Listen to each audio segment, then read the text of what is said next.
Hello, this is a Foxxy game, played at 2 down level that black won by resignation, killing some large groups in the middle. Overall, the game went pretty well for black from the start, so let's have a look. So we got the parallel Fuseki. Black can continue in several ways. Taking the Shimari in the top left corner, either the tight one or the loose to space high Shimari is still very popular. Black could attack either Sansan or approach on the left side at c6 in order to set up the Kobayashi Fuseki pattern on the left side. But, well, this is all about preferential choice, so nothing wrong to play r6. Then white immediately invades Sansan. Now here black chose a variation that ended up Gote, so block on the top, then Hane and double Hane. It's very good to play the double Hane once you go for r15, but let's check the follow-up. So like this, black ends in Gote, which means locally in the corner, and now white can play a move to attack this r6 on the right side, which happened. I think the pincer at r8 could be r9 or even high. So this pincer helps the Ponuki on the right and also puts a lot of pressure on r6. Now let's go back to the beginning of this Joseki. So let's suppose black will block r16. It doesn't really matter much which side you block, in fact. But in this case, if you just block and Nobi instead of Hane double Hane, white will usually just play O18 to fix the corner. Well, sometimes they push and then you play Hane Hane, so black still keeps Sente, and black can extend back towards the wall to set up a Moyo. Now, when white plays this schema, it's the same thing. You can just extend to go for Moyo on the right side, or being Sente, you can continue with a double approach to be more aggressive. So it's very important when you choose a Joseki to picture how the whole sequence will be played out and whether it's Sente or Gote. Then decide if you have other options. For example, here black can even Tenuki and immediately go for the double approach. Because normally black would expect white to defend here at O3 and then continue with a slide or a Tsuke. But let's just go for a slide and then extend back. So this would be a normal Joseki. Therefore, if white doesn't play O3 and he tries to take initiative with this Sansan invasion, then you can either play the O3 to punish him or block one way or the other, but try to get Sente in order to continue in the low right corner. Also this variation, if you play just Nobi and white goes here, then immediately double approach. So that's an idea to think about in the future. Now we have this basic Joseki, so white pincers, black goes for double Kakari high. It's not necessary because white has a stone at d4, so the double Kakari is probably better to be low in this case. Usually the Joseki will go with q6, Hane, cut, attach in the corner, then take the corner at r3. So being at o3, when white approaches m3, you don't have to take any action here. You can just play away, take a big point. Now, if you have the same Joseki with the high approach, so let's say white attaches here, cut, Tsuke in the corner, and Nobi, you have pretty much the same variation like the one with O3, but in this case, white can approach all the way to M3, threatening the cut at P3. Now, when this approach is played, black will either double up like this or O2 in order to prevent the cut at P3. So this exchange is already positive for white to approach the corner one time, and now he can play away. So that's a little gain for white, compared to having the other Joseki, where black extends O3 and M3 doesn't threaten anything. So white will not play M3, white will just play away. Which means on the bottom you have the freedom to go all the way to F3 later on. But white simply went out, which actually results in a good variation for black. Sansan invasion, block like this. So here black is happy because black is building on the 4th line already, and white shape is somewhat heavy. But in this case, white can think about Keima here or push like this. In fact, he can push one more time to make a bigger Moy on the right side in order to try to catch this r6. But anyway, it's big for white to go here once and then push, because this way the Moyo will grow towards the center. Anyway, that's a big point to e17 to prevent the shimari. So black pincers. Now for black, it's also quite interesting to play this p13, because if white doesn't answer on the right, for example, something like r11 or Keima here, let's say white will put some pressure on the left, then take a big point or extend in the top to reduce that potential. Black immediately plays r12, and that's very painful for white on the right side. If white needs to crawl like this just to survive, it's too ugly. I mean, he was supposed to have a moyo, and now he's on the second line on the right side. Therefore, it's a key point to play p13 both for white and black. So pincer in the top, which locally is good. White puts pressure, black goes out and pushes again. Actually here black can jump already. You don't need to push again because white cannot cut those stones in the corner. I mean, if white plays this and cuts on the outside just to give one stone bait, he will play Atari, you take, he will push, but then you just go out to gain more liberties. You don't play the block and lose the stones. You just expand, then Hane, Atari. This is all forced. In the end, black has 4 liberties against white 3. So if this happens, white is actually losing lots of points, and he's got a wall that's actually facing this stone. So it's still okay for black. Therefore, it's okay for black to jump directly, because if you push and then you jump, this gives white a stronger wall. So it means white can pincer somewhere around here. And well, even push along like it happened. Okay, no B, and then the pincer. On the right is good for white to check with this probe. Go out once to see whether black will block the corner or the outside. Well, if it's played early, black will always keep the corner. And white can approach here to use those dead stones in the corner. Black will capture like this or like this, and then extend back to pincer that stone in the top, and also reduce the potential on the right. But okay, the pincer was pretty good. And here black doesn't have to jump from the right, because on the right the corner it's already solid. Now the weak stone is the one in the top, this one. So if you want to save it, the simple move is just come out with a 1 space jump. If you want to run out faster, you go 2 space jump. Another way is to play shoulder hit, and when your opponent pushes here, then you play a jump. If you Inobi, you get this kind of shape, which is a Zabaki. There is nothing in the corner to worry about. I mean, if white comes out, you block here. If you play some approach, you block like this. The corner is alive, so allowing this approach at 018 is not such a big problem, because the priority was to escape from the top. So you don't want to play from the strong position and allow white attack this h16 weak stone more. Now white was supposed to jump out or to play a Keima and put more pressure on that stone. Then black obviously has to run, and it's going to be a chase in the middle. But white plays slow. White played this h18, which is on the second line, quite low, so black can just play away. Good decision to go f3. This kick is questionable, because it kind of helps black make an ideal shape, which he does, very good. So black is really looking good in this opening. Well, white tried a shoulder hit, but now, after he already played on the second line, even this move, trying to kill that h16, makes a lot of effort for white to go for a small stone. And in fact, here there is an agi at k16.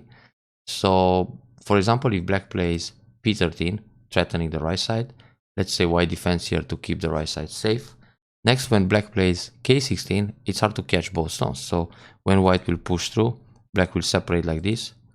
And it's a trade that actually looks good for black, to give up that h16 stone for the top one.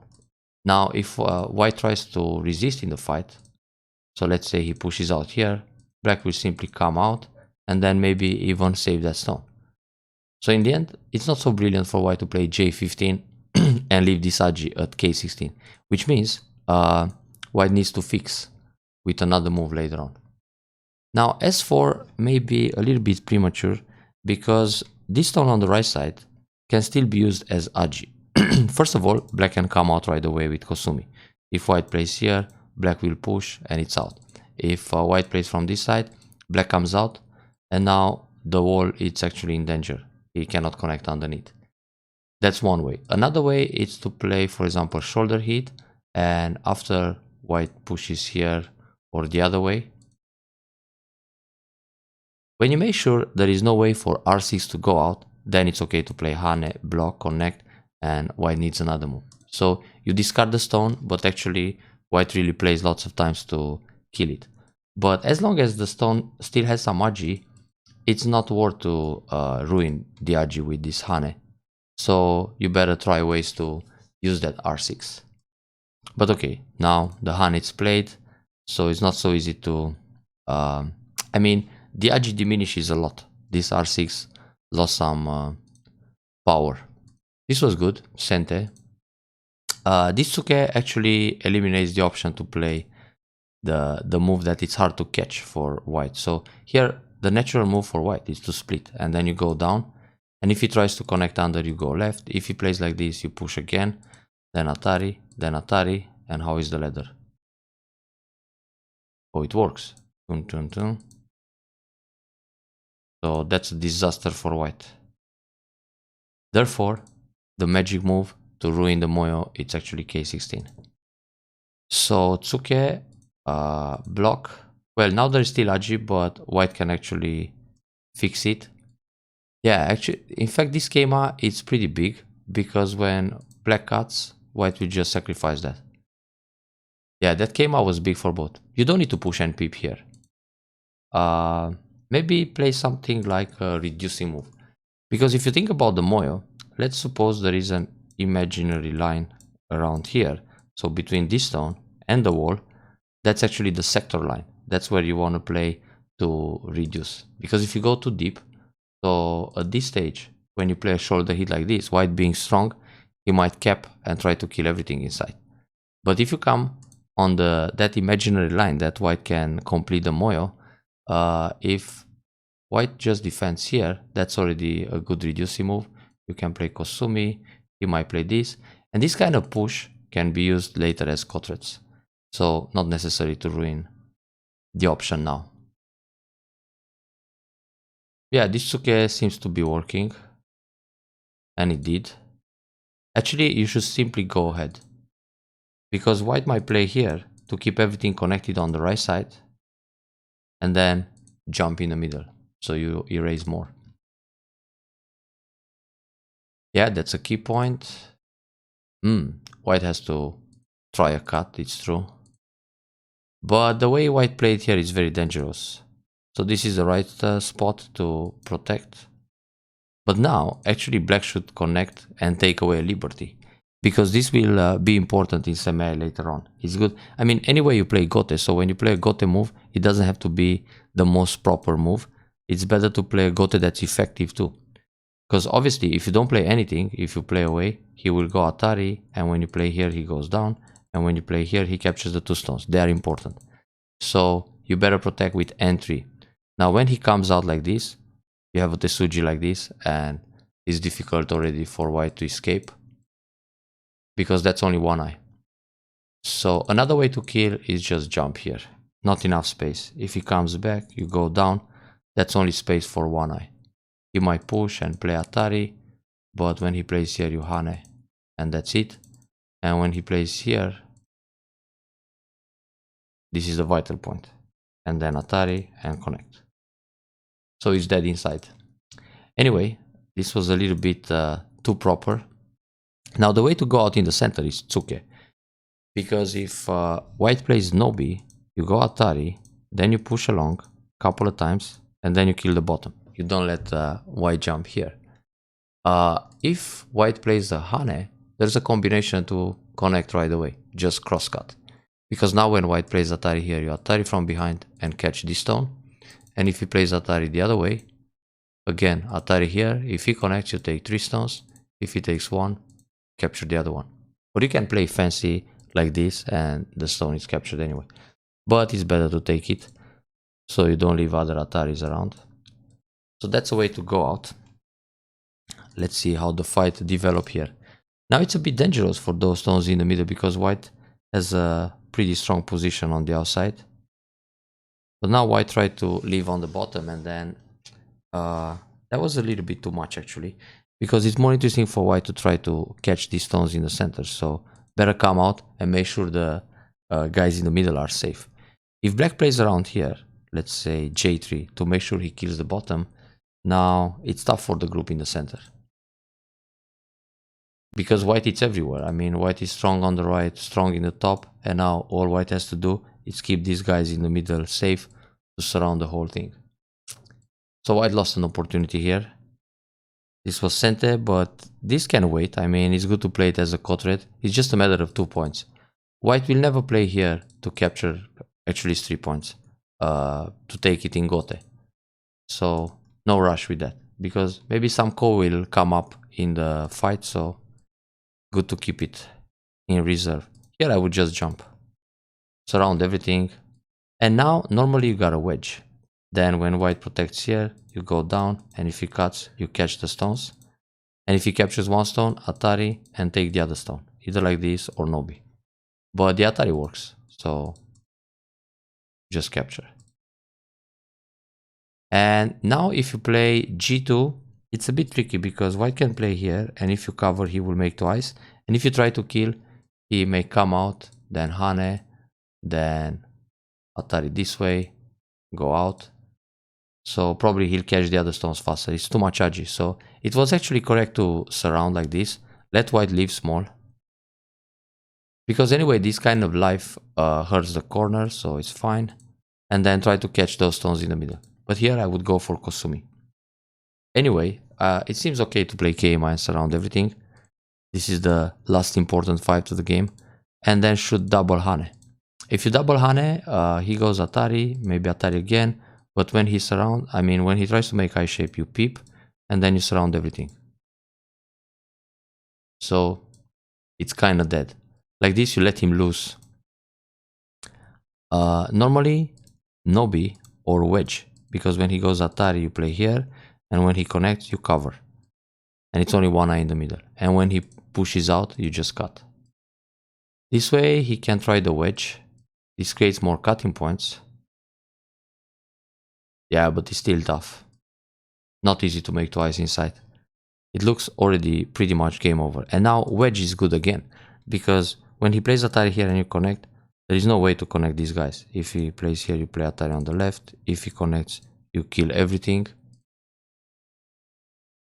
Yeah, it's all trapped inside. Well, similar to the variation in the game. He cut, but no problem. Connect, peep, very good. Block. So let's see here if you can kill in a better way. Tac, tac, tac, tac. So if you go Atari, he will play Atari. You must capture. He will play Atari. You play Atari from the outside. He takes this down. You gotta connect. He connects. You have 1, 2, 3. And he's got less. You just play here. And when he plays here, you go down. When he plays here, Atari. Well, pretty similar to what happened in the game. Actually, this is good too. Connect. He tries to go out. But in fact, it works to block and kill everything. Because when white connects here, you still have the option to play Atari, which is a Dame Tsumari. He connects and capture this guy. So everything is trapped inside. No need to let the tail escape. But okay, this was the safe way. But in the same time, it's tricky because if he kills the stones on the right, then the capture in the middle becomes small. And somehow he didn't kill the stones on the right. Now the proper move is still Atari here and take this guy to keep the stones on the right connected. Because once you play Atari here, that combination disappears. Okay. Oh, he might have missed something here. He should go out. Because now, if he kills these guys, actually white is back in the game. So the good style of killing is to surround everything. I mean, just block. Because if white plays, for example, this move, you will go Atari, he connects, you connect here, he connects here, you go Atari, he connects, and he has 1, 2, 3, 1, 2, 3, 4, 5. You can even play here first, then block, no problem. Is that faster? 1, 2, 3, 1, 2, 3, 4. Okay, you can play away again. So when he takes away this liberty, now you take away this one, he takes away this one, and Atari from behind. and it's still okay. So that's a safer way to kill. Alright, then he played here. Ah, this was good. And now there is no way out. Actually, you don't need to give those stones. Just block. If he pushes here, you play here. If he plays Atari, you play Atari from the outside, and then Hane. This group is still trapped inside. There is no way out. And not enough liberties to try any semi. No need to be too kind when you have the option to kill more. Yeah, this was good. Right. So when he plays this one, there are only 2 liberties against 2. So Atari comes from behind or go in the corner and make more liberties. And now Atari. Yeah, well done after all, but it was risky at times. Enjoy the review.